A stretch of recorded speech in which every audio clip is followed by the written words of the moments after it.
Apa posisi menteri yang pas untuk saya kira-kira di masa depan? Ya, kalau saya langsung pendidikan kan. Amin. Pendidikan ya. Atau Anda mau urusan perempuan? Bukan bidang saya. Negara akan hancur kalau diurus oleh bukan bidangnya.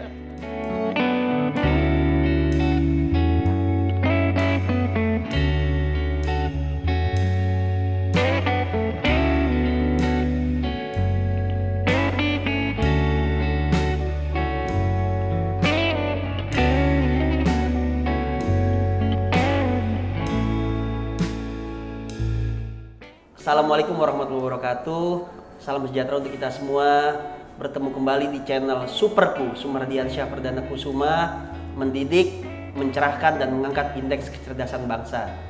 Hari ini kita bersama guru kita.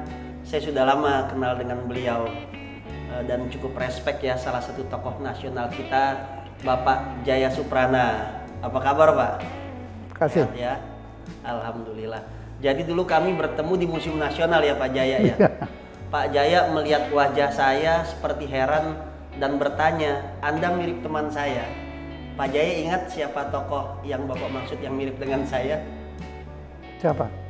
Anggito Abimanyu. Iya.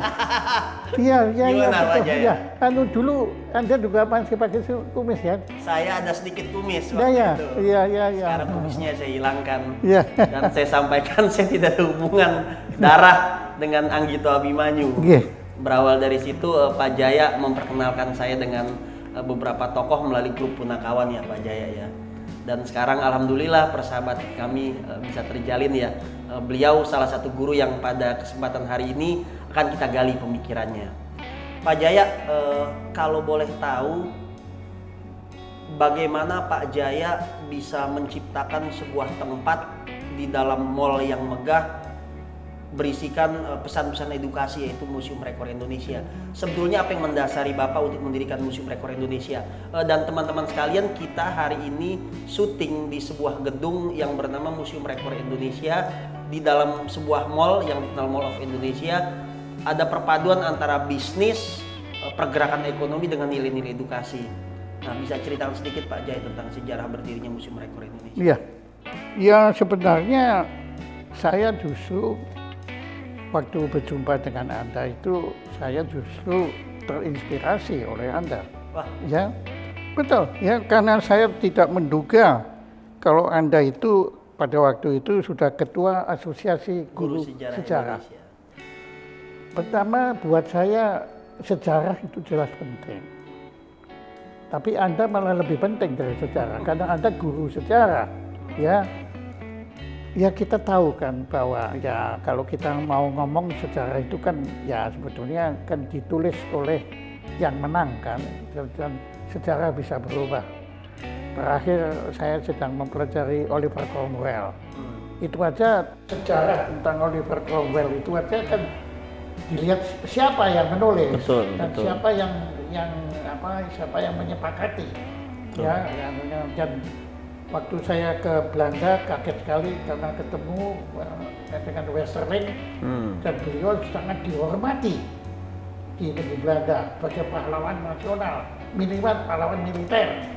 Beliau dapat medali dari Ratu Belanda. Sedangkan di Indonesia ironisnya persepsinya bertentangan. Westerling adalah seorang pembangkang. Dan di Leiden nama Diponegoro tercatat sebagai pemberontak. Ya. Nah, maka di sini itu kita butuh guru-guru sejarah. Jadi ini malah saya akan wawancara Anda ya. Karena buat saya Muri ini mencoba melengkapi sejarah. Ya kalau Anda lihat semua di sini, kan kita catat semua dan kita tidak berpihak. Kita berpihak kepada kecuali data. Muri tidak memberi penghargaan pada hal-hal yang sifatnya nisbi, harus bisa diukur.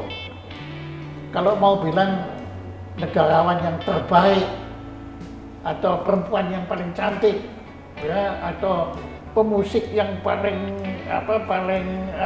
mampu menciptakan keindahan, pelukis yang paling piawai, wah itu nggak ada ukurannya.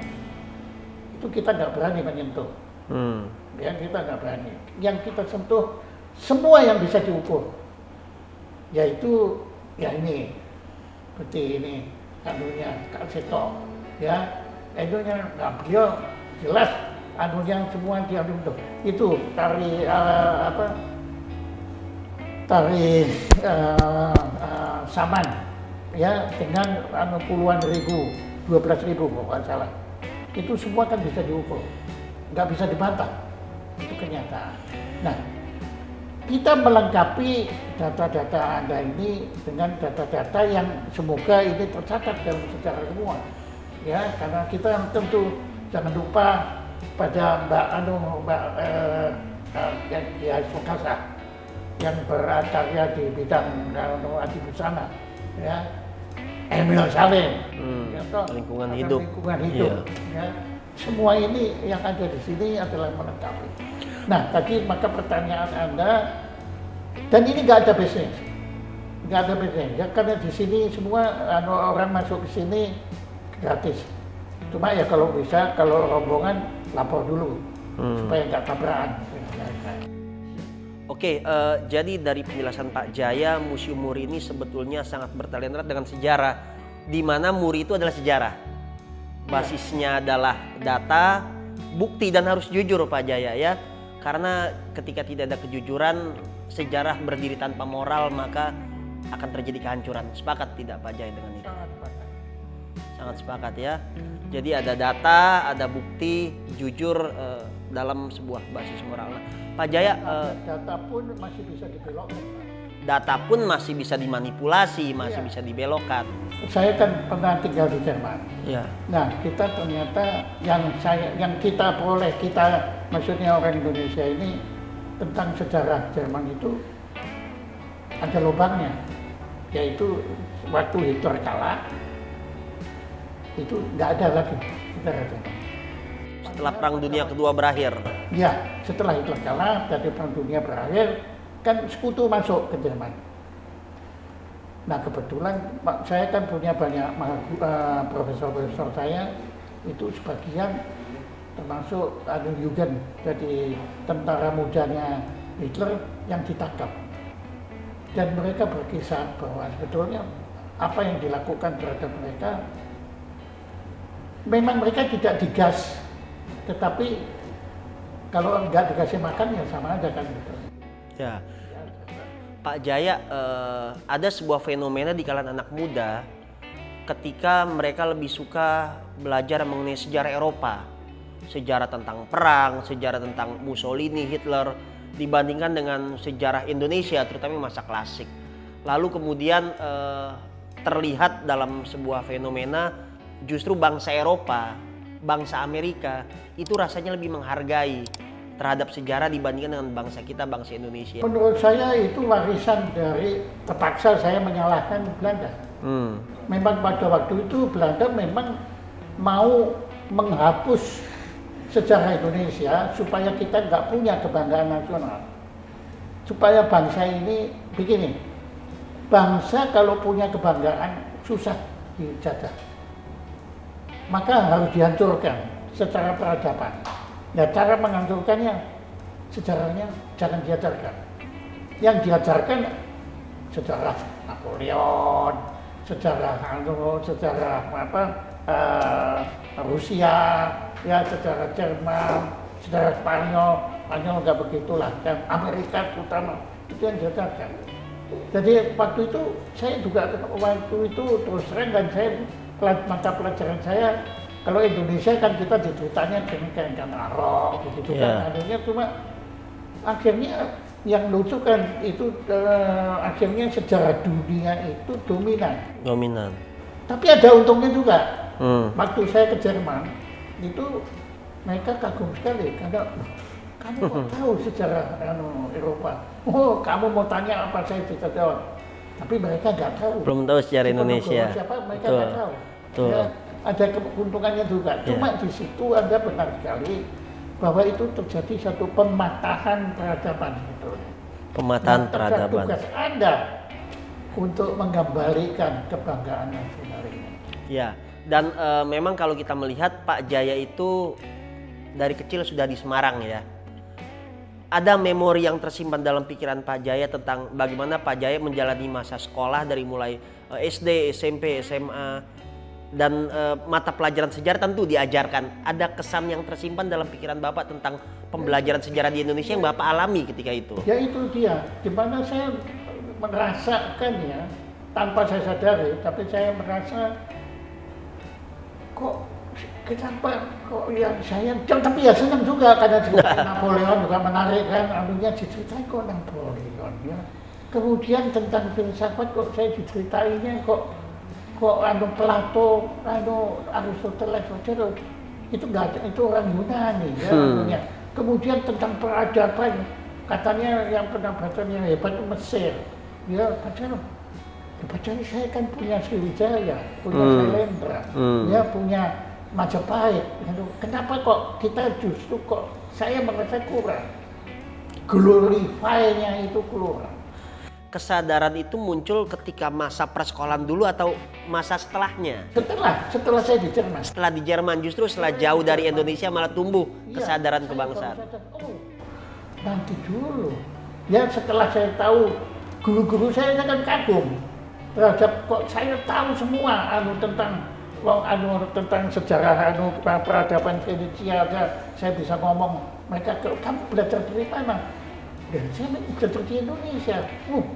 Hebat ya. Lah saya bertanya balik. Dan sebaliknya kalian tahu nggak tentang, kalian itu guru-guru saya tanya, kamu tahu nggak tentang Indonesia? Indonesia itu di Afrika ya. Itu pandangan orang Jerman. Iya. Waktu itu kan saya kan pernah jadi guru sejarah sana. Saya waktu ngajar pertama kan saya perkenalkan diri saya. Saya perkenalkan diri saya, tapi dengan saya tanya, kalian tahu saya dari mana? Justru satu. Ada yang bilang dari banyak dari Cina, ya tuh, dari Jepang, ya, ada yang bilang dari Korea. Tapi saya kaget dari Afrika, katanya saya. Loh, kok bisa dari Afrika? Loh ya, kan Bapak kan tinggalnya masih di pohon gitu kayak kerang, katanya. Jadi mereka begitu. Betul. Karena tidak ada pelajaran Indonesia itu tidak ada, hanya adanya sejarah mereka. Iya. Padahal sejarah Indonesia merupakan sebuah narasi yang dibangun kepada kita untuk menghadirkan rasa identitas, rasa bangga sebagai warga negara. Makanya apa yang Anda lakukan adalah esensi dari Muri. Iya. Kebangsaan nasional. Kita itu bangsa yang paling tidak bangga terhadap dirinya sendiri. Ya, sekian tahun Republik ini berdiri, hampir 77 tahun Republik ini berdiri. Pak Jaya 73 ya. Sudah 70 tahun lebih Republik ini berdiri dan Pak Jaya menjalani sebuah proses kehidupan. Di mana posisi pemerintah? Karena dari sekian waktu Republik ini berjalan, sejarah tidak pernah mendapatkan tempat terhormat. Posisi dalam kurikulum cenderung turun naik dan sejarah belum dilihat sebagai sebuah panglima dalam melaksanakan pembangunan nasional dan tidak berprospek dalam dunia kerja. Bagaimana Pak Jaya menanggapi hal tersebut? Nah, itu dia. Kita memang terpaksa saya mengkritik pihak-pihak yang mengutamakan industrialisasi. Ya. Ya itu kita kan bangsa yang lalu, kita jangan ketinggalan teknologi, jangan ketinggalan. Tapi kita lupa harta kita yang paling penting, sejarah. Betul. Ya itu aduh saya sedih ya kalau ini kita ngomong dulu kan ada pertentangan antara humaniora dengan ilmu eksak, ilmu alam dengan apa sains dan teknologi. Menurut dia sama pentingnya. Sama pentingnya. Di Jerman humaniora lebih penting. Di sini kan kalau dulu kan yang masuk Pascal, itu kan wah keren kan. Kalau yang masuk sosbud itu kan buangan, yang bodoh-bodoh lah. Di Jerman terbalik. Yang sosial itu, yang sosial terutama filsafat, bahasa sekarang ini. Kita sekarang bisa ngomong walaupun ya ini ada teknologi kan, ya tapi andai kata tidak ada teknologi kita bisa tetap berkomunikasi. Bisa, oleh bahasa. Nah kalau tidak ada bahasa, ya kita cuma pentelan-pentelangan gini. Berkelayan dan kita kerjanya kan gitu. Makanya, sebenarnya jangan ada yang merasa lebih unggul, tetapi juga jangan ada yang direndahkan.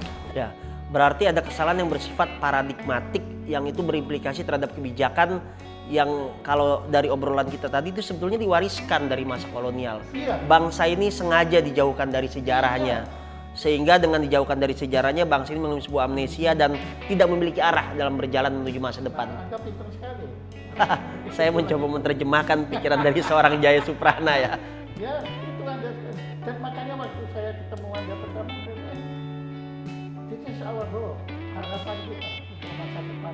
Sebuah kehormatan. Yang saya ingat ketika kasus mata pelajaran sejarah ramai, karena sebelumnya Pak Jaya dalam kurikulum nasional, sejarah itu dihilangkan di SMK. Jadi anak-anak vokasi, kejuruan itu tidak diajarkan sejarah sama sekali. Sehingga mereka hanya dilatih untuk menjadi robot-robot pemuas kebutuhan industri. Iya, lagi industrialisasi. Betul. Dan di jenjang SMA Pak Jaya, sejarah itu bukan menjadi mata pelajaran wajib. Dia mata pelajaran pilihan. Yang mana anak boleh mengambil sejarah, boleh juga tidak mengambil sejarah. Sedangkan kita berjuang, dan saya ingat Pak Jaya menelpon saya malam, maju terus Mas Sumardiansah, saya mendukung Anda di belakang. Generasi muda butuh orang-orang seperti Anda, itu kalimat Pak Jaya. Dan kita menang. Dan kita menang berjuang melawan pemerintah ketika itu, sehingga kebijakan bergeser Pak Jaya. Sejarah muncul di SMK, sehingga anak SMK sekarang bukan hanya berorientasi kerja, tapi mereka juga memahami dari mana mereka berasal. Seperti apa identitas masa lalunya, kebanggaan apa yang diperoleh.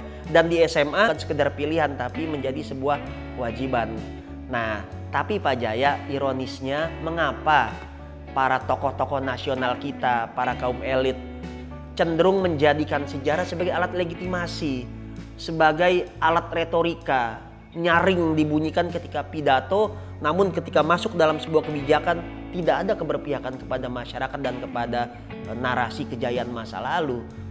Pak Jaya melihatnya seperti apa? Saya terpaksa tidak setuju dengan apa yang Anda ucapkan. Okay. Memang cukup banyak yang melakukan seperti itu, dan saya nggak perlu sebut namanya. Tetapi justru saya sekarang akan bicara seorang yang menginspirasi saya. Walaupun saya belum pernah jumpa beliau, ya, tetapi secara spiritual beliau itu saya anggap Bung Hatta. Bung Hatta. Siapa berani bilang beliau tidak menghargai?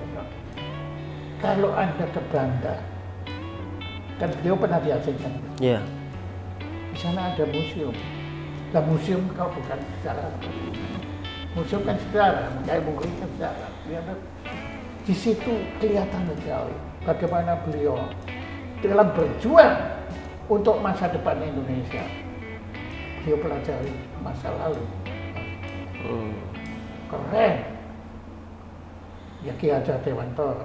Warisan-warisan itu yang harusnya kita hidupkan dan menjadi teladan di masa sekarang. Iya. Ketika di masa sekarang kita jangan ngambil contoh yang jelek-jelek lah. Ya, artinya ketika di masa sekarang kita krisis keteladanan, bukan sebuah barang haram ya, kita mengambil keteladanan dari masa lalu. Iya. Dari para tokoh yang masih hidup. Ya, baru kemarin masih Anda tertarik itu. Ada teman saya Profesor Suryadi kenal. Suryadi kenal, Profesor Suryadi. Beliau Leiden, betul, ya, betul. Sejarah. Saya keliruologi tentang habis gelap berita terang. Keren. Beliau meluruskan itu semua.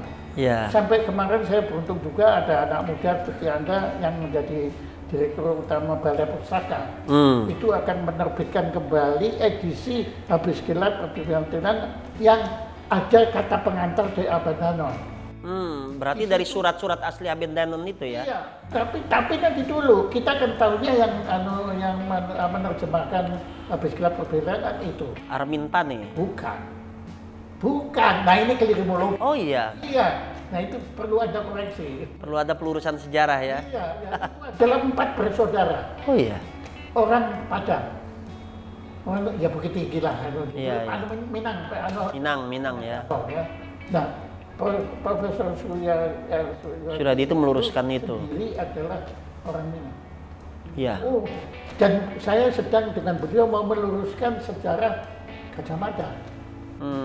Kalau Anda perhatikan jalan Gajah Mada kan selalu hayam wuruk. Betul, selalu dipadankan dengan hayam wuruk. Gajah Mada berkarya itu pada masa Tribuana. Tunggadewi. Nah, ini dia. Genderisme dalam sejarah Anda perlu luruskan juga. Iya.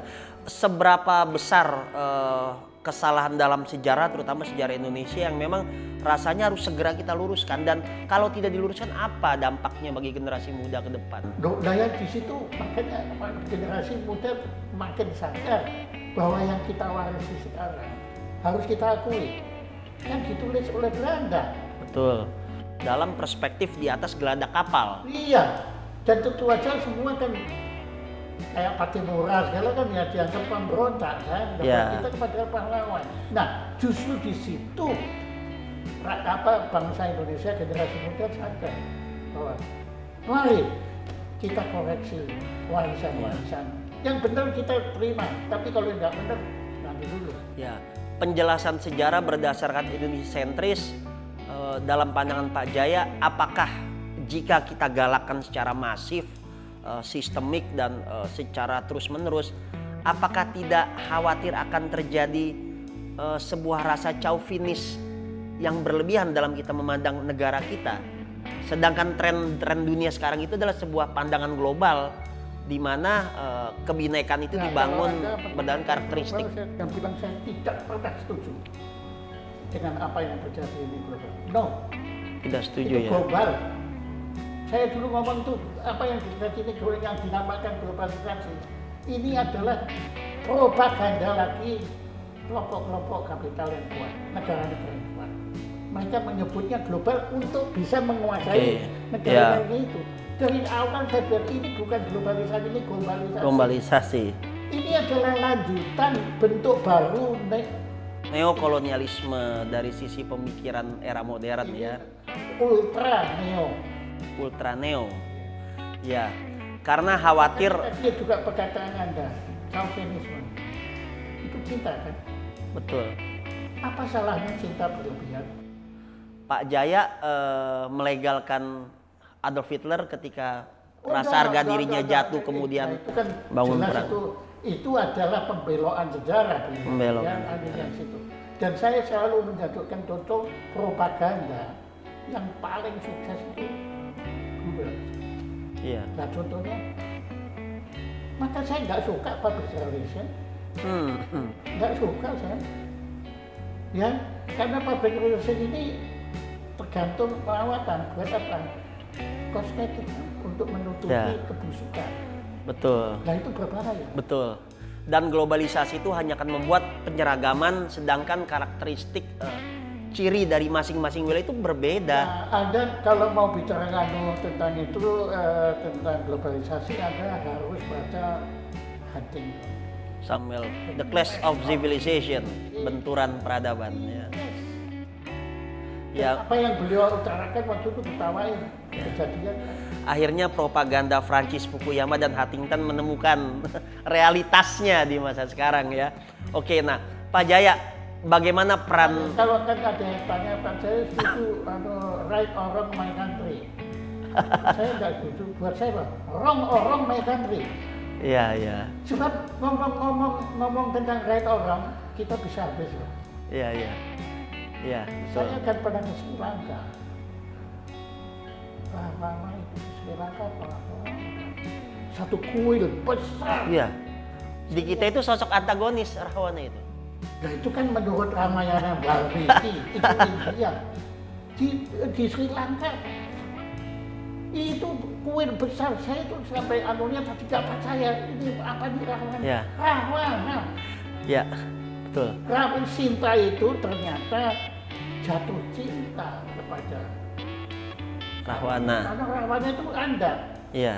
Dia ganteng, cendekiawan, ya siapa yang jatuh cinta? Iya. Lah Rama itu pemabuk, begitu. Makanya dia melarikan versi itu. Inilah bangsa kita belum siap menerima perbedaan perspektif.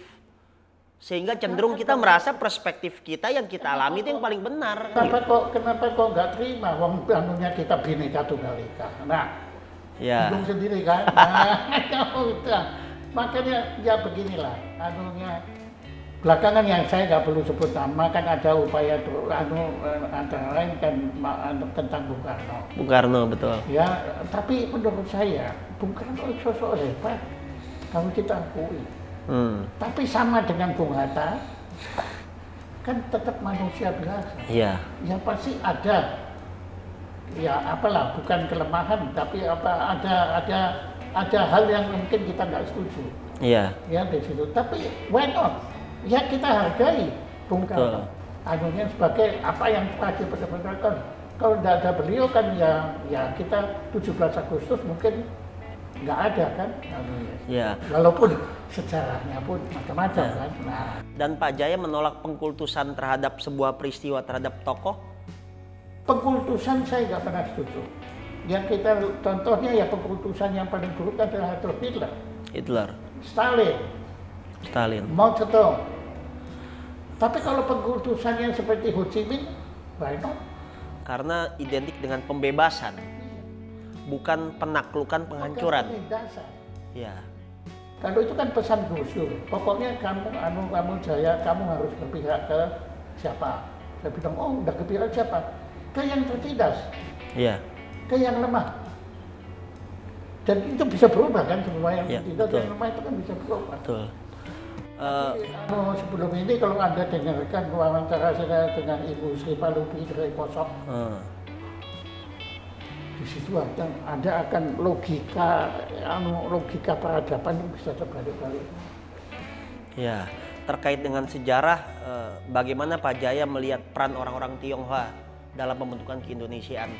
Yang notabene-nya perannya masih belum diangkat secara menyeluruh. Apa belum diangkat, menurut saya nanti dia akan terangkat dengan sendirinya ya. Saya kok percaya ada sesuatu energi peradaban ini yang nggak usah diatur lah.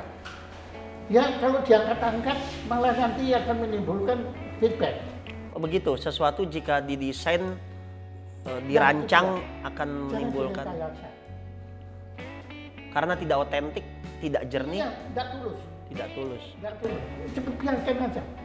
Ya, saya yakin banyak sekali teman-teman kita yang disebut keturunan Cina. Saya nggak pernah Tionghoa karena Tionghoa itu di Cina sendiri nggak ada yang tahu Tionghoa itu apa. Nah, Cina, itu. Pak Jaya punya perspektif yang berbeda karena ketika Tionghoa dimunculkan dulu menggantikan Cina karena Cina dianggap sebuah kalimat olok-olokan, dan Pak Jaya dengan berani menyatakan Cina yang harusnya kita gunakan, bukan Tionghoa. Iya, kalau dipikirkan, kalau Anda ke Cina, kalau ke Cina betul-betul Cina loh ya, coba Anda mereka nggak ada yang tahu Tionghoa itu apa. Tapi kalau ngomong Cina, kita tahu semua. Tahu, jadi ya. kita bicara satu yang sama. Nah, dalam hal ini ya, peradaban Cina itu bangsa besar. Tapi kalau saya ngomong gini kan nanti, waduh, ngomong tentang bangsanya sendiri. No, peradaban Mesir. Dahsyat. Iya. Peradaban Babilonia dahsyat. Betul. Peradaban Sumeria dahsyat. Peradaban Gunung Padang dahsyat. Walaupun banyak yang setuju, tapi saya sebagai bukan orang Sunda, saya mengagumi. Baru kemarin saya peradaban Sungai Berantas. Wih, nggak kalah sama peradaban Sungai Nil. Iya. Sungai Indus. Betul. Peradaban Sungai Citarum. Iya, betul. Betul. Saya orang Jakarta, ayah saya Palembang. Sungai Musi, peradaban Sungai Musi, Sriwijaya. Nah, Musi. Iya. Saya ngomong gini aja belum rumah saya berdiri. saya bukan sama sekali, tidak ada hubungannya dengan Palembang, tapi saya sangat rasis. Setiap ketemu orang yang beda etnis sama saya kejar dia untuk belajar. Ya. Rasis dalam artian yang positif untuk kita mengenal dari mana identitas orang itu berasal. Karena dari setiap etnis, setiap ras itu punya kelebihan sendiri. Iya, betul. Kita jangan bilang kekurangannya lah. Ya. Saya itu cenderung di dunia ini kan selalu ada sosok, selalu ada bayangannya kan. Kalau ada sinar kan selalu ada bayangan. Kalau saya nggak mau melihat bayangan, Yang saya lihat yang bersinar, yang jelas. Ya. Bagaimana Pak Jaya melihat definisi pribumi? Apakah benar ada pribumi itu? Tujuannya apa dulu? Dalam konteks identitas dan juga pembentukan keindonesiaan. Oke, nah makanya dalam konteks itu, tapi apa? Untuk menghina, melecehkan, atau untuk menghormati? Karena kalau kita membaca bukunya Dennis Lombard, keindonesiaan dibangun dari berbagai poros peradaban, Cina, India, Iya. Arab. Iya, tapi buat saya, walaupun itu di situ Cina juga kan, buat saya tetap yang namanya pribumi itu adalah mereka yang terlebih dahulu bermukim di daerah itu.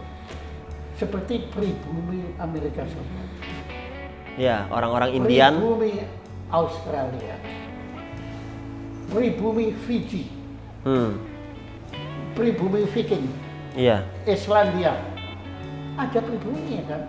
Betul. Ya, kalau saya datang ke situ, ya saya harus menyebut diri saya non-pri. Betul. Ya, untuk menghormati yang memang lebih dulu dari situ. Karena setahu saya nenek moyang saya sama nenek moyang Anda di Palembang minimal pasti lebih duluan nenek moyang Anda. Pasti duluan. Betul. Bagaimana jika seorang pendatang menyatakan diri sebagai saya bagian dari pribumi, saya juga mencintai tanah yang saya duduki walaupun saya datangnya belakangan. Ya coba.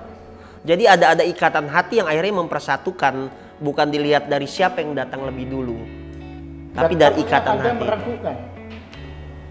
Apakah Anda meragukan kecintaan saya dengan Indonesia?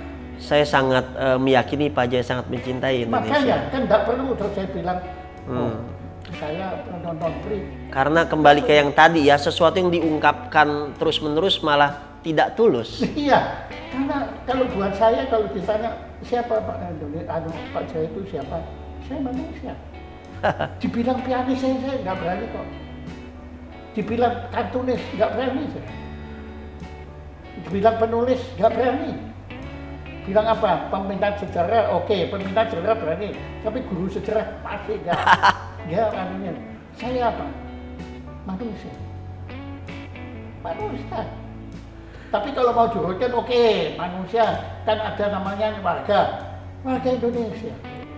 Nah terus warga Indonesia apa? Titik. Ya. Mau apa lagi? Keturunan saya juga nggak tahu. Dulu nenek moyang saya itu mungkin kita punya nenek moyang dan saya sama kan, akhirnya ketemu lagi kan. Dan sudah terbukti ya melalui DNA, genetika ternyata kita sirip percampuran dari berbagai macam bangsa dan ras kan. Jangan ngomong yang bertemu. RNA, DNA sudah ketinggalan. RNA itu ya yang paling baru ya. Iya. Nah, Pak Jaya, ketika di masa sekarang ilmu itu dibangun sangat spesifik dan linier. Seseorang dipaksa bergerak sesuai minat bakatnya, tapi dia bersifat parsial. Pak Jaya yang saya lihat itu tokoh yang multidimensional. Seorang pianis, saya tetap menyebut seorang pianis karena itu yang banyak dikutip di dalam berbagai referensi. Pembelajaran. Seorang seniman musik, seorang budayawan, dan juga seorang pengusaha dan penulis. Nah, apa tips yang bisa dibagikan kepada generasi muda bahwasanya hidup itu harus memiliki kecakapan lebih dari satu, dan dunia humaniora itu bukan dunia yang terasing, melainkan dunia yang sangat berprospek dan penting posisinya dalam kehidupan. Sebaiknya kita jangan kembali mengkotak-kotakkan lagi. Iya. Ya, kehidupan ini. Oke lah, pada awalnya kita sekolah, ya kebetulan namanya SD. Ya. Itu kan proses. Setelah SD kan dulu zaman saya loh, SMP. Tapi memang Pak Jaya ingin sekali kuliah musik di Jerman ya ketika masa SMA dulu. Ingin juga enggak ya. Lalu kenapa bisa mengambil studi musik di Jerman? Akan cerita lagi. Oh iya. Panjang lagi ceritanya, ya tapi nggak apa-apa. Saya kira cukup menarik untuk diceritakan. Dulu kan saya ke sekolah. Oke. Karena saya dianggap keturunan Cina. Atau yang disebut Tionghoa. Ya, itu kemudian secara tidak sadar kemudian saya sekolahnya itu di sekolah yang isinya cuma orang Cina semua. Ya, kemudian, nah pada waktu itu memang terjadi suatu gerakan, ada yang pro ke pro Cina, ada yang pro Indonesia. Dulu memang betul-betul bahwa dulu itu semua kan akan internasionale kan. Gerakan menginternasionalkan. Tidak ada lagi bangsa Indonesia, tapi yang menjadi poros waktu itu poros Beijing, Phnom Penh mana lah pokoknya. Itu waktu itu saya nggak nyaman. Ya saya malah dianggap asosial. Karena saya apolitis. Saya nggak mau, saya kan orang Indonesia. Dan saya nggak tahu Cina itu di mana, saya nggak tahu kok. Kenapa saya harus berkiblat ke sana? Ya, dan nggak main-main loh, Mas. Ayah kandung saya dibunuh loh. Oh iya? Oh iya. Ini fakta yang kita tidak pernah tahu. Kalau mau dendam, saya juga bisa dendam. Tapi mau dendam sama siapa? Pasca G30 SPKI itu? G30. Ya, pastinya itu peristiwanya adalah setelah G30, di mana jutaan orang dibunuh kan memang kan? Iya betul. Yang kita nggak tahu. Terjadi genosida oleh militer ketika itu. Iya, dan saya kalau mau dibilang Pak saya kan nggak merasakan penderitaannya, kamu nggak merasakan. Ayah saya dibunuh. Tapi waktu itu, ya, ibu saya melarikan diri, ya Semarang waktu itu, karena saya sekolahnya di Semarang kan, katanya. Yang nolong non-pri. Yang nolong pri bumi lah, tentara kan waktu itu tentara Cina lebih banyak kan gitu. Nah kemudian bagaimana saya kemudian membenci pribumi, mau yang menyelamatkan itu kan. Sebetulnya Pak Jaya yang mengalami sebuah konstelasi politik dalam periode 65, Pak Jaya melihat peristiwa G30 SPK 65 itu seperti apa sebetulnya dalam pengalaman Pak Jaya? Saya waktu itu belum punya kemampuan untuk menilai. Masih masa sekolah ya? Iya, masa sekolah dan ya masih masa pacaran. Ya, jadi yang lebih penting pacaran daripada mikirin negara dan bangsa. Ya, termasuk saya waktu itu mulai belajar ini kan otodidak. Belajar main piano, belajar aja itu gagal. Dipecat oleh guru saya, dibilang ini anak nggak berbakat, karena memang nggak pernah latihan, karena kerjanya cuma pacarannya aja waktu itu. Anda bisa bayangkan anak yang isinya. Ada berapa pacarnya itu dulu, satu atau lebih dari satu? Oh ya, saya kira itu rahasia pribadi dibongkar. Anda tahu sendiri lah. Nah, tapi dalam hal itu, saya itu kemudian kalau kita balik begitu, iya ya. Siapa ya yang saya harus benci kepada siapa? Mei 98 terjadi proses yang berulang. Sama krisis sosial. Saya melihat Jakarta lautan api, betul-betul lihat. Itu saya kan sudah tinggal di apartemen Sahid. Saya lihat tank itu berdiri di sana menahan para guru harawan. Itu para demonstran itu ditahan. Kalau masuk habis. Kalau habis itu waktu masuk, nah pribumi semua. Teman-teman saya yang namanya Tionghoa nggak ada satupun yang nolong saya. Karena apa? Masing-masing juga menyelamatkan diri kan. Wajar kan, saya juga menyelamatkan diri. Saya menyelamatkan keponakan saya.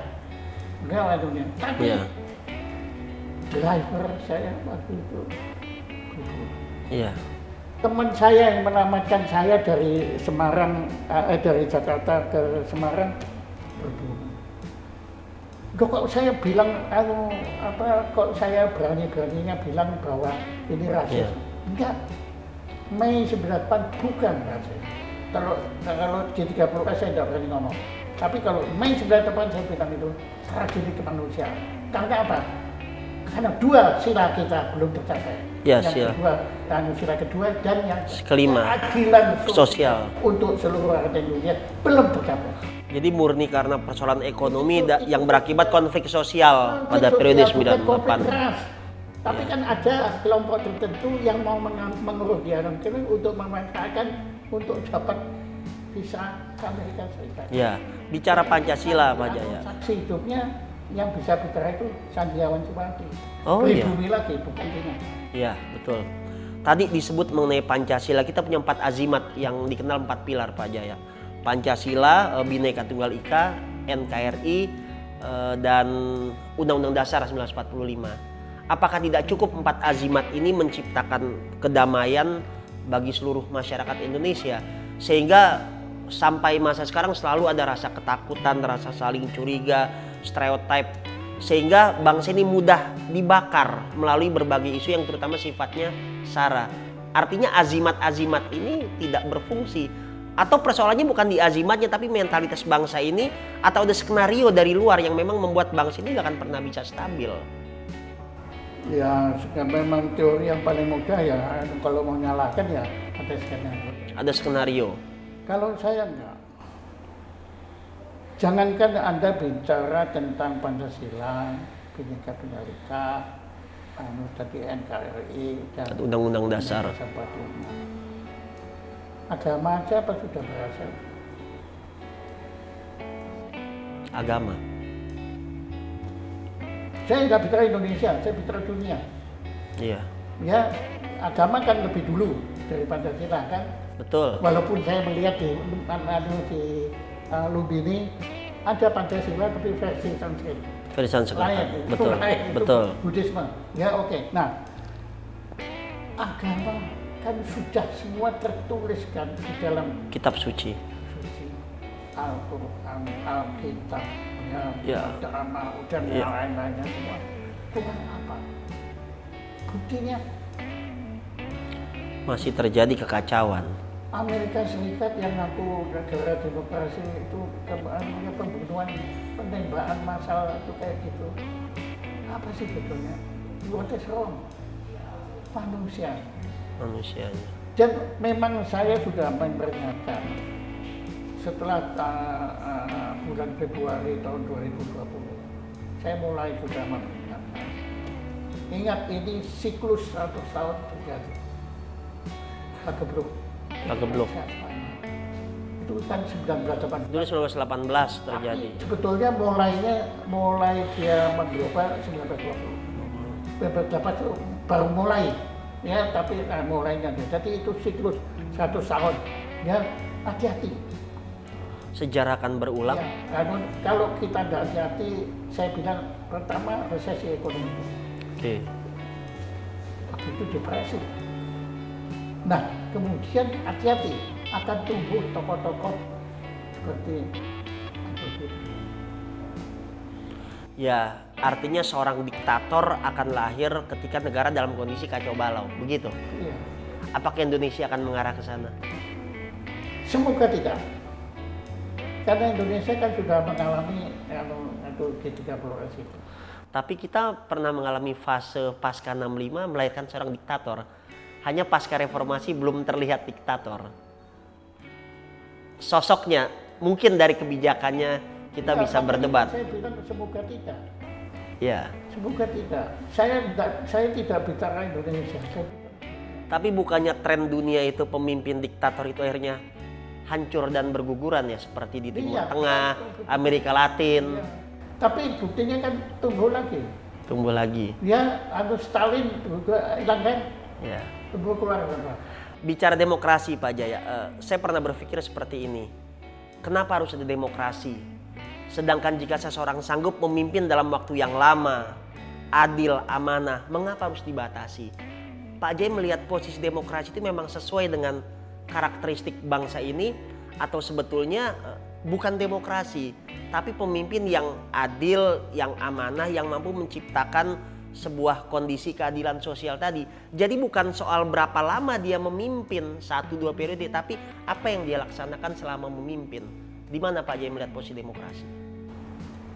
Pertama pertanyaan saya, demokrasi itu dulu ada apa enggak? Mungkin dalam konteks memilih dan dipilih ada. Atau budaya primus inter pares. Saya persepita, tadi istilah. Sebagai istilah dia muncul belakangan. Iya, yang di situ. Sebetulnya demokrasi kita dalam kesibukan kita berbangsa dan bernegara, kita semua lupa darahnya. Kita mengangkat alat menjadi tujuan. Oke. Demokrasi bukan tujuan. Dia nyala. Demokrasi itu alat untuk menyejahterakan.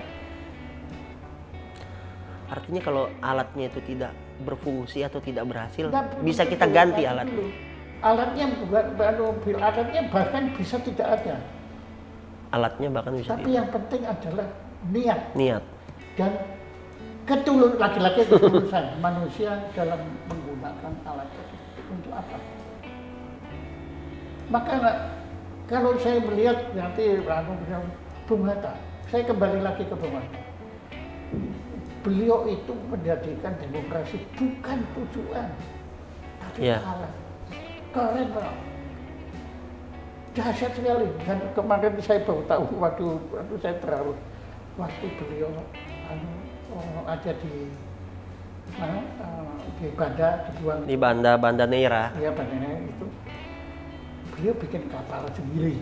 Bikin sendiri Pak. Kemudian dicat merah putih. Belandanya ngamuk kan? Dia bilang nanti dulu. Ini kalau di samudra itu kan biru. Ini merah putih. Biru. Iya. Alam imajinasi pikiran Hatta nggak pernah lepas dari rasa cinta kepada bangsanya. Yes. Walaupun dalam kondisi sulit sekalipun. Itu yang mau Pak Jaya katakan. Jadi tetap dia bertahan pada apa? Tujuan saya mendirikan Indonesia itu apa? Bukan untuk kekuasaanku. Iya. Bukan untuk dompetku. Iya. Bukan untuk ketenaranku, tetapi untuk kesejahteraan. Betul. Dan Bung Hatta dikenal sebagai tokoh yang sangat jujur, sederhana. Saya ingat Pak Jaya ketika Bung Hatta mundur dari wakil presiden, belakangan ternyata Bung Hatta berkirim surat kepada Bung Karno mengenai pandangan-pandangan kritis Bung Hatta kepada Bung Karno. Surat-surat itu kemudian diterbitkan, disunting oleh Firman Lubis dalam buku yang berjudul Hati Nurani Melawan Kezoliman. Mokhtar Lubis ya maksud saya. Itu luar biasa ya. Betapa pemimpin negeri ini, para pendahulu kita, mereka berbeda pandangan tapi mereka sangat santun. Dan mereka sangat beretika. Bangsa ini krisis etika sepertinya. Ya, makanya kalau dulu bisa, kenapa sekarang nggak bisa? Ya. Masalahnya tinggal mau apa tidak. Romo Mangun mengatakan begini Pak Jaya. Generasi sekarang lebih bodoh dari generasi Soekarno-Hatta. Pak Jaya sepakat tidak dengan kalimat Romo Mangun itu? Tidak sepakat, tapi bodoh. Ya, masih harus banyak belajar. Harus banyak belajar. Ini kalimat yang diperhalus. Ya gitulah. Tapi kalau bodoh banyak. Ya. Bangsa Anda bodoh. Ya, yang benar setiap generasi memiliki pencapaiannya masing-masing. Iya, kalau itu akhirnya ada Islam. Muslim, betul. Ya ada, saya Nasrani ya, tapi ada satu yang saya paling kagumi. Jihad al-nafs. Oh iya, jihad al-nafs. Iya. Itu jawaban peradaban. Kalau kita berusaha menaklukkan orang lain, hancur loh. Iya. Napoleon kan mau menaklukkan orang lain. Iya, ya, betul. Ibu Teresa menaklukkan dirinya. Iya, betul. Saya lihat Pak Jaya ini banyak mengambil pendekatan-pendekatan spiritual, psikologi, emosional ya. Muridnya Gus Dur dan muridnya Cak Nur, nggak main-main. Ya, ayo, berani. Apa pikiran yang sekiranya bisa menjadi teladan dari Cak Nur, kemudian dari Gus Dur, yang memang itu perlu diberikan ke generasi muda dan harus segera dipraktekkan? Ya itu tadi, keberanian ajaran Gus Dur yang satu lagi yang saya kagumi adalah agamamu. Prinsip toleran?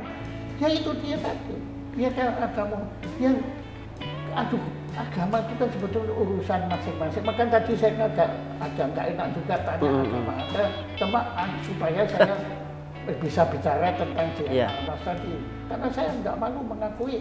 Saya bukan, tapi saya sangat menghormati. Ada mungkin itu satu lagi, fastabiqul khairat. Gila itu.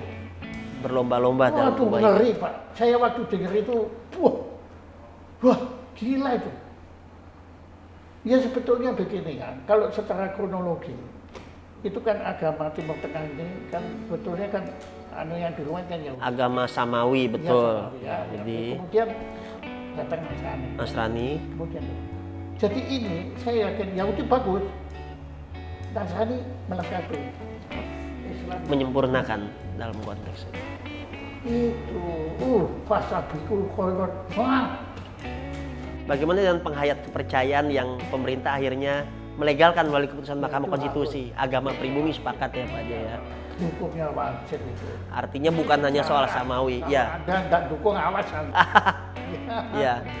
Karena yang datang dari luar saja kita terima, mengapa yang notabene-nya asli kita marginalkan, begitu kan Pak Jaya kan?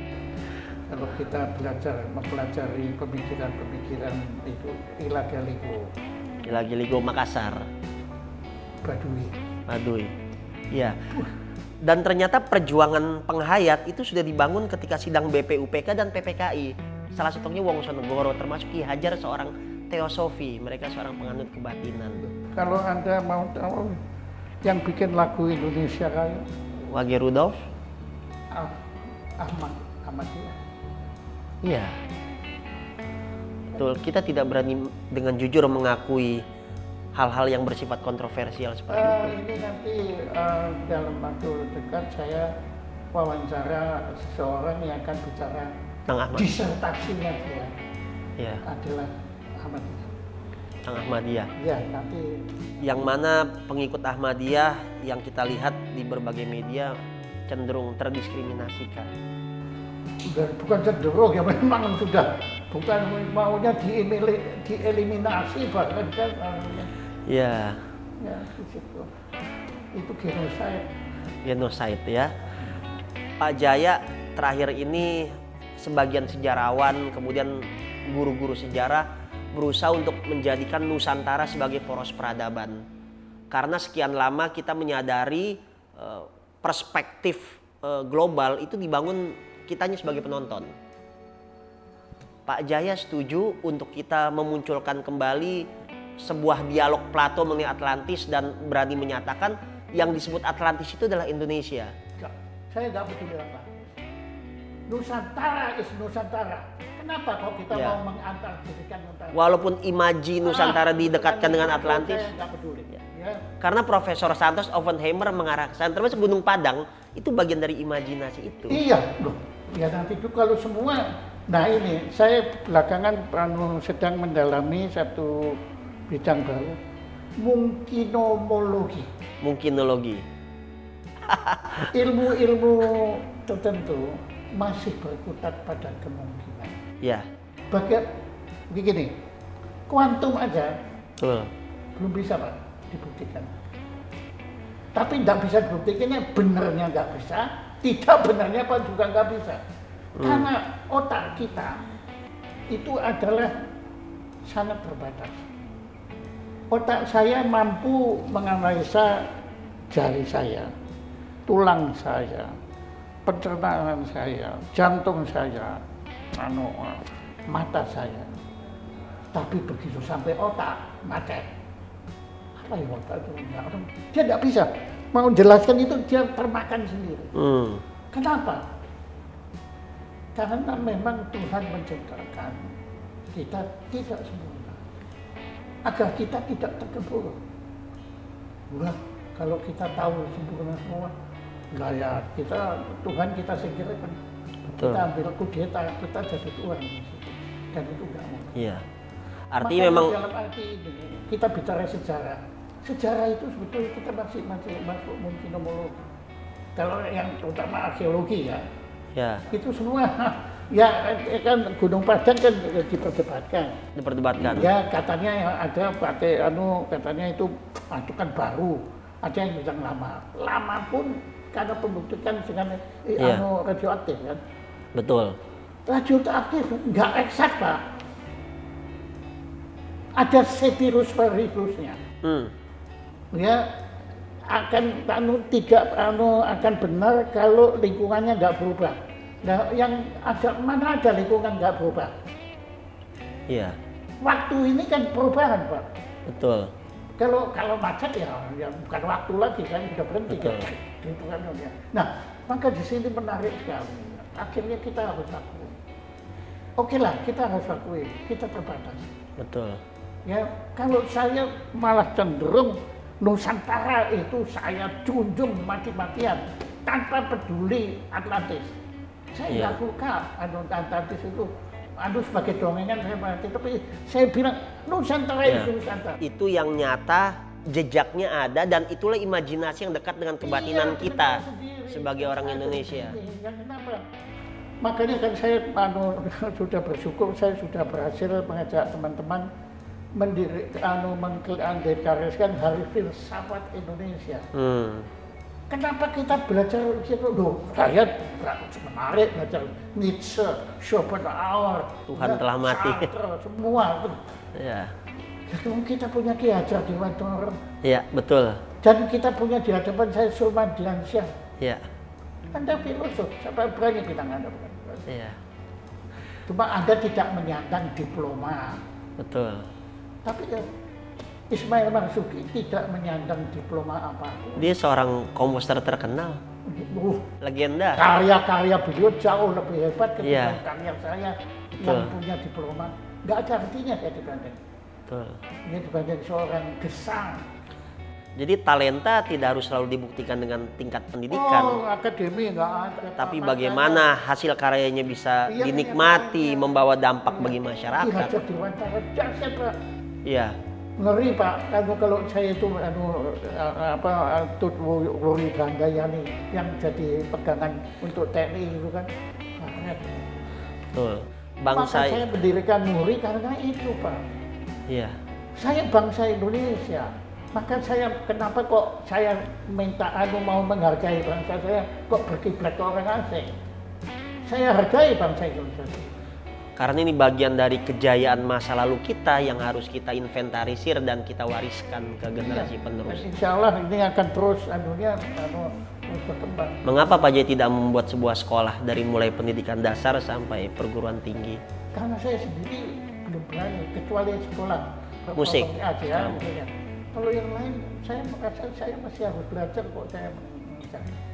Saya kalau mengajar itu ada suatu kendala. Apa benar kamu tuh lebih pintar dari dia? Setiap manusia yang saya jumpai adalah guru saya. Coba kalau saya ngomong dia, saya akan belajar dari dia tentang pengalaman hidupnya yang pasti saya tidak alami. Beliau, istri Anda, dia itu semua lah yang ada di sini. Itu semua adalah karya Tuhan, Pak. Dan relativitas tadi, bahwasanya setiap orang itu memiliki potensi, ada perspektif yang harus kita hargai. Tidak ada kehebatan mutlak dan kebenaran. Ya, Pak Jaya soal membaca. Sekarang ini pemerintah menggalakkan yang namanya tradisi literasi, tradisi membaca. Yang saya ingat dari Pak Jaya ketika di WA ya, karena WA yang paling dekat dengan alat komunikasi kita, itu hampir setiap hari nge-share tulisan dengan berbagai tema. Pertanyaannya, masih sempat menulis, masih kuat menulis dalam kondisi seperti sekarang?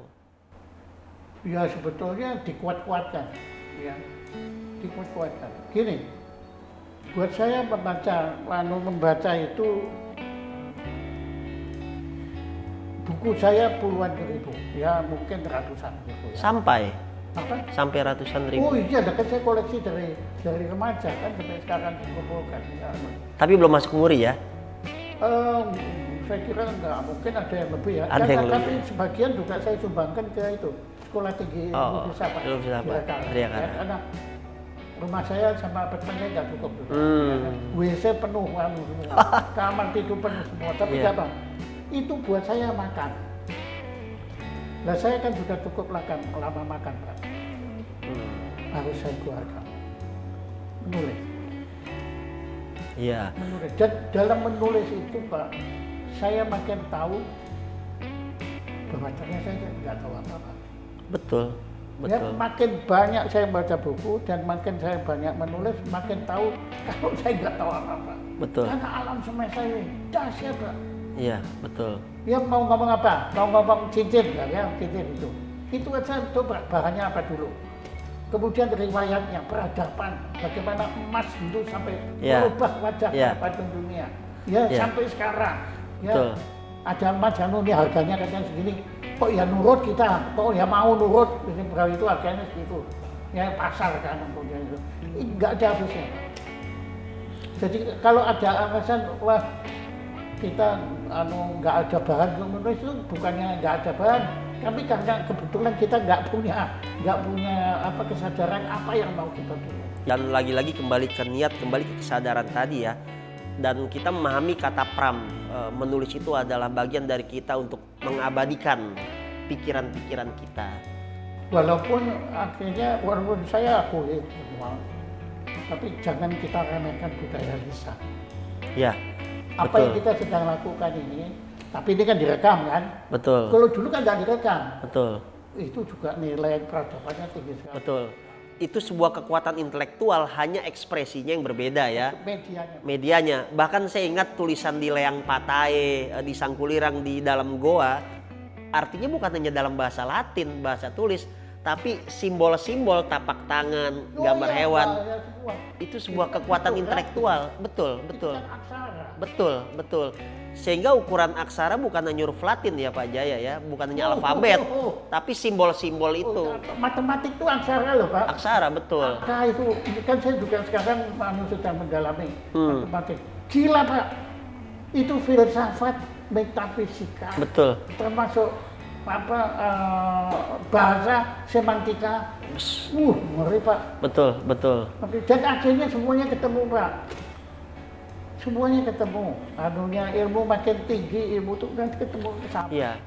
Dan akan menjadi bijaksana. Filosofi itu kan mencintai kebijaksanaan, artinya filosofia itu kan. Nah, teknologi Pak Jaya.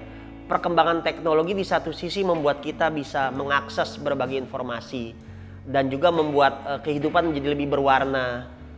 Tapi apakah tidak ada kekhawatiran akan merusak getaran sukma museum? Sekarang ini orang berlomba-lomba museum dijadikan museum digital, dibangun melalui infrastruktur, dicat sedemikian rupa sehingga merubah bentuk aslinya. Apakah Pak Jaya tidak mengkhawatirkan perkembangan teknologi yang merusak getaran sukma, di mana keaslian dari sebuah identitas itu yang harusnya kita jaga, bahkan kalau perlu tanpa polesan apapun? Itu pertanyaan yang sifatnya apakah kita ini mau mengembangkan peradaban atau mau membekukan peradaban. Ya, kan mengkriptokan, jadi membekukan di sini. Nah, saya kira itu suatu pertanyaan yang sulit sekali atau mustahil dijawab, karena akhirnya buat saya oke, kita tetap ke Bhinneka Tunggal Ika. Ada yang mau mendirikan museum digital, monggo. Saya museum Chopin di Warsawa, isi tidak ada itu semua, bahkan semua itu komputerized semua. Komputerized. Oke. Tapi museum Mozart di Salzburg nggak ada komputernya. Semua benda-benda. Tergantung. Nah ini seperti ini. Ini kan sangat sederhana kan sebetulnya kan? Iya, sederhana sekali. Hanya bingkai, cuma visual sedikit caption. Tapi kita ada yang digital juga. Ada juga. Ada yang mau lihat juga ada. Jadi ya itu tergantung kemauannya apa. Media. Apa museum yang paling berkesan menurut Pak Jaya dari perjalanan Pak Jaya berkeliling Indonesia dan juga berkeliling dunia? Ada tempat yang berkesan, ya, tempat itu tidak punya sentuhan teknologi tapi memiliki sukma, memiliki suasana kebatinan yang sangat kuat. Museum Khalil Gibran di Libanon tadi ya. Itu yang saya cerita itu nggak ada, bahkan listriknya ada nggak banyak. Iya. Mungkin kalau malam tuh gelap gulita itu, tapi saya datangnya siang. Tapi begitu masuk gitu loh, cuma bisa begitu saya. Juga karena akhirnya saya pergi ke museumnya Khalil Gibran. Yang itu kan, waduh itu naik gunung, iya. Sekali. Sampai ya saya pikir waduh ini nanti apa bisa pulang apa enggak. Luar biasa. Ya jadi setiap menurut saya semua museum, menurut saya museum yang juga sangat mengagumkan saya apa? Kota Fez. Di Maroko. Itu satu kota itu museum. Iya. Jadi begitu Anda masuk ke sana, ya udah. Iya. Termasuk ada makam Ibnu Battuta kalau saya tidak salah di tengah kota itu ya. Makam Ibnu Battuta itu, betul. Pokoknya ya gimana ya, setiap museum ya ada. Itu kalau saya lihat itu apa monumen Washington itu yang nama-nama yang gugur itu, ya, walaupun loh, ya kan loh, kenapa kalau yang dimuat kalau nama yang gugur kan cuma orang Amerika, lah orang Vietnam yang gugur kok nggak dimuat di situ. Ya tapi saya tetap merasakan ada getaran sendiri. Iya betul. Dari awal sampai terakhir kita bicara Pak Jaya ada banyak hal tentang sejarah, tentang kebudayaan, pendidikan yang kita bahas. Sedangkan dalam berbagai catatan Pak Jaya juga disebut berprofesi sebagai pengusaha jamu jago. Bagaimana Pak Jaya menjalankan kegiatan ekonomi di mana ekonomi itu juga sebetulnya berkaitan juga dengan budaya, dengan sejarah. Produk jamu yang notabene-nya jamu sekarang itu terutama bagi generasi saya itu kurang begitu dikenal, kurang populer. Jadi Pak Jaya sebagai seorang pengusaha seperti apa? Karena saya rasa masih sedikit orang menggali pikiran entrepreneur seorang Jaya Suprana dan juga tentang dunia perjamuan. Bagaimana Pak Jaya bisa dijelaskan? Jamu bukan komoditas. Jamu itu adalah karsa dan karya peradaban. Saya bicara peradaban, bukan hanya culture, tapi peradaban. Peradaban pelayanan kesehatan atau peradaban kesehatan lah. Ya, yang lagi-lagi pada waktu zaman penjajahan itu ditekan. Ya, bahwa ini bullshit semua. Saya menggunakan perkataan mereka, omong kosong semua.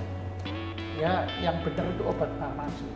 Betul. Nah, di sini manusia lupa obat farmasi dianggap modern. Padahal itu tradisional barat. Tradisional barat. Iya. Dan jamu itu tradisional Indonesia. Nusantara. Nah, di sini masing-masing punya kelebihan, punya kekurangan. Kalau saya bilang obat farmasi itu militer. Maksud militer? Militer, jadi geraknya cepat, destruktif. Jadi dia menghancurkan musuh-musuhnya, virus-virus dihancurkan, semua dihancurkan. Tapi secara jangka panjang justru malah melemahkan kita. Ya, makanya kan saya bilang itu kan tadi destruktif. Preventif, kuratif dan destruktif. Kan tentara kan? Betul. Nah, Anda tahu kalau perang kan yang mati kan bukan hanya musuh, tapi rakyat tidak mati. Betul. Kayak sekarang di Ukraina. Ya, kalau jamu itu politik, jangka panjang, preventif dan konstruktif, dan mengangkat ekonomi lokal, melestarikan identitas Indonesia. Saya iri kepada Cina dan India. Di India dan di India, jamu diletakkan, jamu mereka, Ayurveda mereka diletakkan setara. Kalau mau gerak cepat, kan ada tuh penyakit seperti saya. Saya masih hidup karena bukan jasa jamu. Karena gusi saya ini sudah mulut saya kecil, di sini giginya tumbuh, terjadi infeksi 4 sekaligus. Itu kalau didiamkan, diramalkan, ya pertama ginjal saya kena dulu, ketiga game. Hanya bisa diatasi minum jamu percuma. Nggak ada jamu untuk mencabut biji pengusukan, nggak ada. Operasi. Nah, menurut saya mahakarya peradaban barat itu kesehatan operasi. Serahkan ke barat. Kita kalau operasi jangan sok. Ya dengan segala hormat ya anunya. Tapi kalau mau bicara jamu untuk jaga kesehatan, nah, saya mau tanya sekarang sejarah. Ayam Wuruk sama Gajah Mada, abad ribuan Tiga Dewi, sehat, mereka orang hebat kan? Orang hebat. Mereka sakit-sakitan enggak? Belum ada data yang menjelaskan kondisi kesehatan mereka. Kalau sakit-sakitan mana mungkin mimpin? Tapi kalau dalam ciri kejayaan yang dicontohkan sepertinya mereka orang-orang kuat dan sehat walafiat. Sehat walafiat. Mereka minum apa? kalau bicara konteks pada masa lampau tentu sesuatu yang berasal dari bangsa ini herbal. Ya jamu. Jamu. Oh herbal, ngapain sih paling benci saya dengar herbal. Kenapa? Banyak kan jamu kok herbal, herbalnya apa sih? Kalau kita malu pakai pakaian herbal, itu sama aja mau bilang gamelan malu. Dangdut, Pak, tapi memang ini, Pak, saya mau bawa wayang orang, mau tampil di sini, Pak. Oh, situ. Saya mau mempermalukan kok, gimana? Padahal tidak ada niat sedikit pun ya secara hati Loh, kan. makanya yang saya tanya itu kalau orang yang bilang mau mempermalukan itu. Dan saya tanya, kenapa kamu bilang begitu? Kan itu musik kampungan, oh yang kampungan kamu, saya bilang. Akhirnya, wayang orang Pak, wayang orang itu mahal kaya, kan saya tahu opera barat. Kalah Pak. Akhirnya, di opera kan ada baletnya, ada lagu musiknya, ada nyanyinya, tapi nggak ada akrobatnya Pak. Akrobat nggak ada. Kalau di orang-orang ada Pak akrobatnya, cakil itu gerakannya nggak masuk di akal itu Pak. Jadi pokoknya Pak kalau sudah ngomong kebudayaan kita, termasuk jamu, keren. Iya. Keren, ya kan mau apa ya saya bilang. Ini yang baru mau saya kan bilang kan yang ini baru itu apa Fashion Week apa Citamaya itu. Iya. Itu saya kan. Itu yang saya mau tanyakan. Bagaimana pandangan Pak Jaya tentang Citayam Bojonggede Fashion Week yang kemudian justru kreativitas menimbulkan keresahan dan bahkan menjadi alat komersialisasi dengan didaftarkan hak ciptanya oleh oknum. Oke. Saya mau tanya, yang daftarkan itu siapa? Mbak Im Wong. Lah iya, makanya kan yang salah kan bukan yang bikin kan. Kenapa kok kita membiarkan ya? Saya dari dulu kan sudah bilang hak paten itu bukan sifat bangsa Indonesia. Iya. Kita kolektif Pak. Saya dulu tidak mempatenkan jamu saya. Saya bikin, orang lain bikin monggo. Tapi belakangan ya ampun, orang lain yang mempatenkan nah, itu. Ya yang patenkan, gimana anunya? Iya. Jadi maka paten itu dalam bahasa Jawa artinya pada tahu kan? Klaim. Bukan mateni itu membunuh. Mateni, nguasai, ngambil alih. Iya, mateni. Konteksnya negatif, orang lain membunuh itu. tidak Kan boleh mengakses. Bapak tahu yang menemukan lampu hijau itu siapa? Thomas Alva Edison. Nah, bukan, dia yang mempatenkan.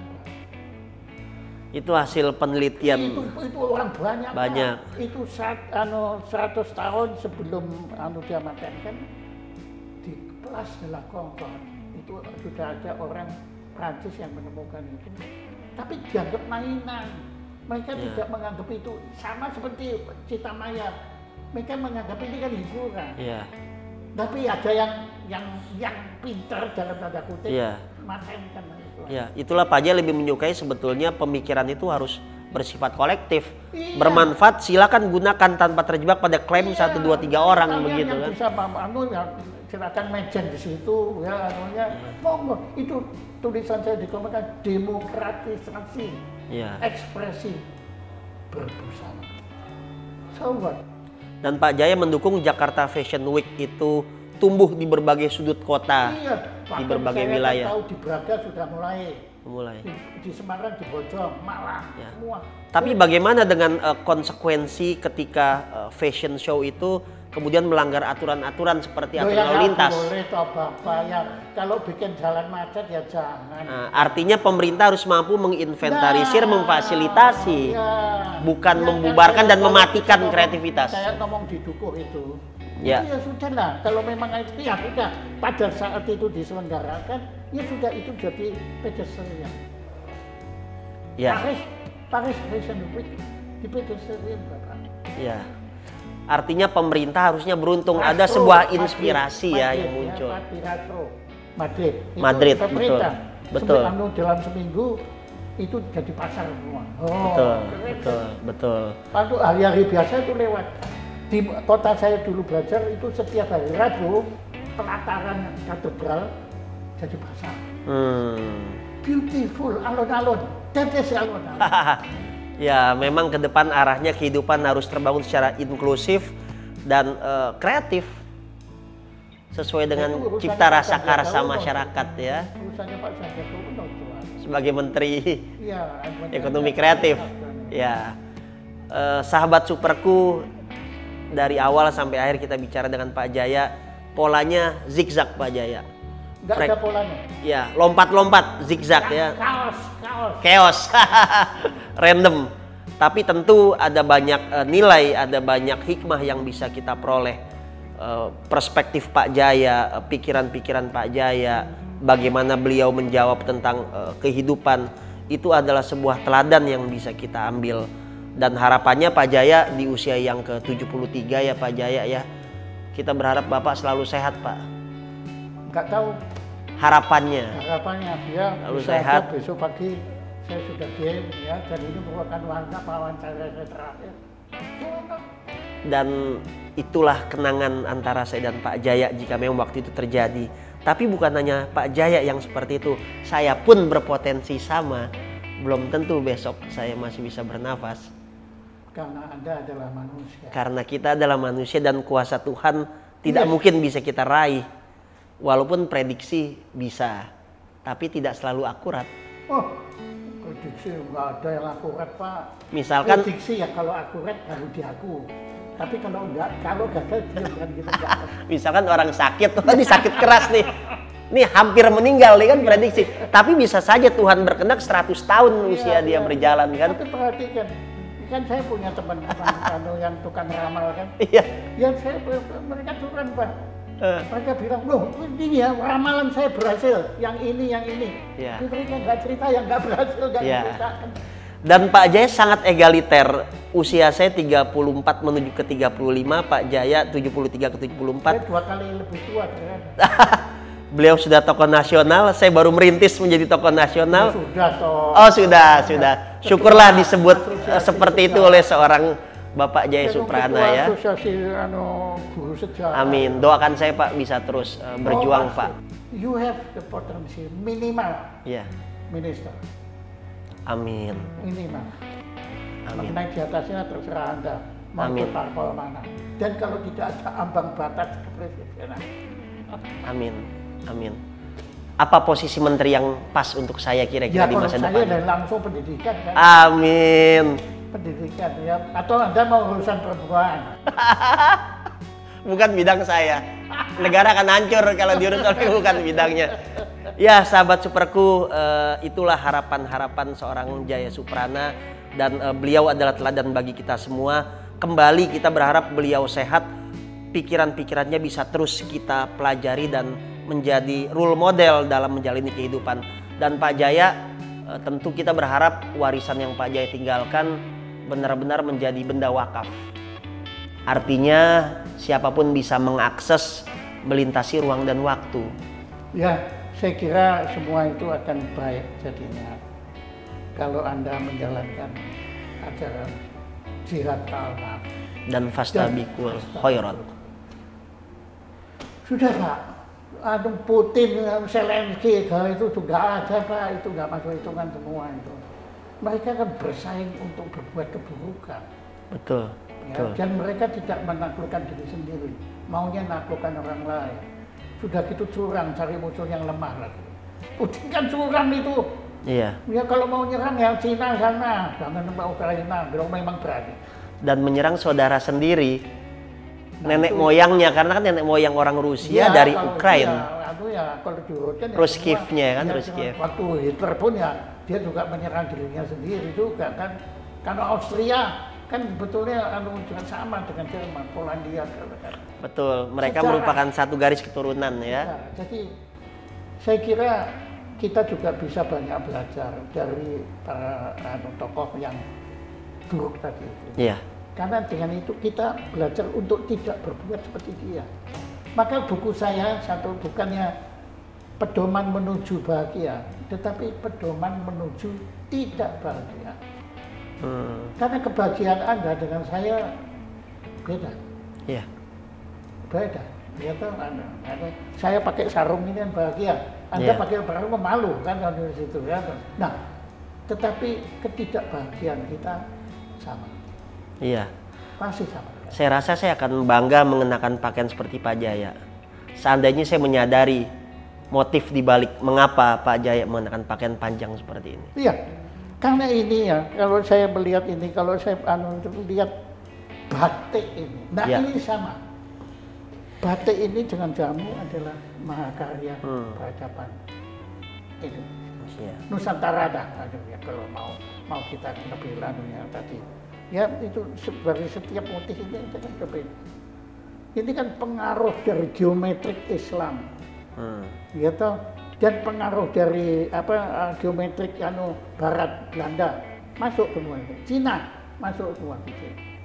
Keren Pak. Dipadu dengan kaos menyerupai Kalau ini Garuda, kan ini muri. kemeja lengan panjang dan sepatu Crocs Pak Jaya ya. Ya kalau ini maaf ini satu-satunya yang nggak Indonesia. Dengan sedikit kacamata. Artinya ini merupakan sebuah percampuran, sebuah konvergensi, dan ya tadi selama kita memahami maksud dari sebuah tujuan, insya Allah semua akan menjadi lebih bermakna. Berangkat dari hati yang tulus. Tapi benar ya, dari tadi Anda mau berhenti nggak bisa kan? dia di kapan berhentinya? Ya, demikian sahabat Superku pertemuan kita dengan Pak Jaya Suprana, dan kita berharap akan ada edisi lanjutannya. Nanti bisa disaksikan obrolan saya dengan Pak Jaya, obrolan zigzag, random, agak sedikit chaos. Loh, kok agak sangat. Oh sangat ya, sangat chaos. Saya sudah berusaha sehalus mungkin, tapi beliau yang mancing-mancing saya. Sampai bertemu di lain waktu. Superku mendidik, mencerahkan, dan mengangkat indeks kecerdasan bangsa. Tetap bangga sebagai Indonesia. Amin ya rabbal alamin. Terima kasih. Assalamualaikum warahmatullahi wabarakatuh.